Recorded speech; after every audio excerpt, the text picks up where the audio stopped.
Tigiria police को मिलिला बड़ सफलता। चोरी मद सह जनकु गिरफ करिछि पुलिस। कटक जिला अबकारी अधीक्षक निर्देश रे करा जायतिला चढ़ाऊ। तिगिरिया थाना अंतर्गत नुआ सड़क छकठारु सर्वमोट 500 लिटर चोरा देसी मद सहित गोटे मारुति सुजुकी अल्टो कार जबत करा जायछि। घटना रे तिगिरिया थाना ऑटो चालक रुद्रदेव साहू को गिरफ करिछि पुलिस। आठगढ़ अबकारी अधीक्षक निमाई चरण सिंह नेतृत्व में करा जायथिबा एही चढ़ाऊ रे आठगढ़ रेंज अबकारी निरीक्षक हेमंत महानंदिया, उपनिरीक्षक अरुण कुमार भोई और अन्य कर्मचारी माने उपस्थित थिले।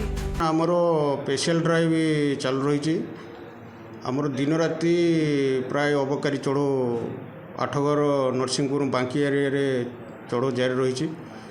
गतकाली सकाळ आमर आठगढ़ एक्साइज टीम गोटे खबर पाइले कि गोटे कुरुंगा ग्रामरू नयागढ़ आड़ को गोटे मारुति सुजुकी जार रजिस्ट्रेशन नंबर ORP 0272 थाई कुरुंगा ग्रामरू नयागढ़ आड़ को जाऊँगी। ये खबर पाया खणी आम तुरंत नुआ सड़क पाटना छकरे आमर एक टीम जगी रही। उक्त गाड़ी आसवा क्षणी ताकू अटैकी एवं से गाड़ी को अटैकी से व्यक्ति को तांको नाम पचारि सी नाम रुद्रदेव साहू बोली प्रकाश कले एवं गाड़ी रे चूरा मद अच्छी बोली पचार से स्वीकार कले। यापर आम ताकू विधिमते तलाश कलु। गाड़ी भितर 560 लिटर देसी चूरा मद जबत कलु एवं आसामी को सेठारे गिरफ कलु एवं ऑफिस को आणिलु। तापरे से तिगिरिया पीएस अंडर रे जेमादेपुर गाँव में मध्य आउ जन को चूरा मद रखा संबंध में गिरफ कराई। दुई जन को 15 लिटर चूरा देसी मद जबत होती।